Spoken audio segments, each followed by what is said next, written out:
In the last lesson, we looked at using the if statement to make simple decisions.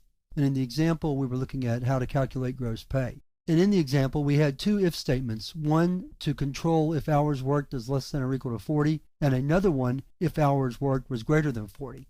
Most likely in a real program, we wouldn't write it this way. What we'd do instead is we'd say if hours worked is less than or equal to 40, then gross pay is equal to salary times hours worked, else gross pay is equal to, and then the formula that we used. So let's look at how to write that again using if-else, but first let's look at the syntax for the if-else. And I'm also going to introduce you to a different style for writing if statements.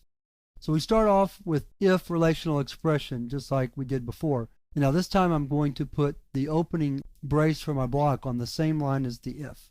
And then we indent, just like before, and then we write the statement, block, which should be one or more statements. We only had one in this example, but oftentimes we'll have more than one. Then we'll close off the statement block. Then we have the else part. The else part is only to be executed if the relational expression here is false.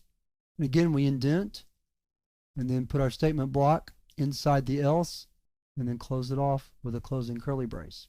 The difference between the if-else and the two ifs is that in the two ifs, this if is always evaluated even if this if is true. We only want to evaluate hours worked greater than 40 if it is indeed greater than 40. If hours worked is 40 or less, then all we want to do is execute this statement and then stop calculating gross pay. This part is not even needed. And that's what we get with the else. If the relational expression is true, execute this statement block, else or otherwise execute this statement block. Let's rewrite our if statement using the else instead. So the first thing I'm going to do is I'm going to put this opening brace on the same line as the if. Save a little space. We can completely get rid of this. We'll add the else, bring this opening brace here, and now we have the full if-else. Let's execute that, see how it works, make sure that it does work correctly. So we'll type $20 for the salary, 40 hours worked, and that's 800. That's easy to do. Let's run it again. 20, this time 45 hours, and that's 950, so that's right. One thing I want to mention before we leave this lesson is notice the style I use of indenting the statements in the statement block inside the if and the else.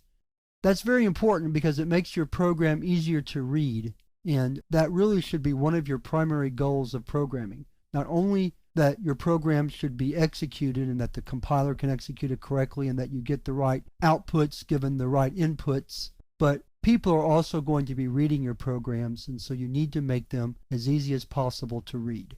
And by indenting 2 or 3 spaces or even a full tab, although sometimes tabs can be a problem when you have to indent a lot. But by indenting, you make the program easier to read, because if I'm scanning the code and I'm looking for the part that goes inside the if, it's right here. It's easy to find. If everything is left justified in your program like this, and this is certainly legal, it will compile and run, but it's harder to read.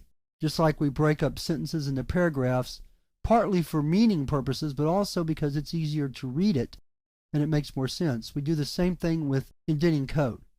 So even though I tell you that it's not necessary for the compiler that you indent code, but you should still indent it, you need to keep that in mind because these are accepted styles that all programmers follow now. You would never see an experienced programmer write his code all flush left.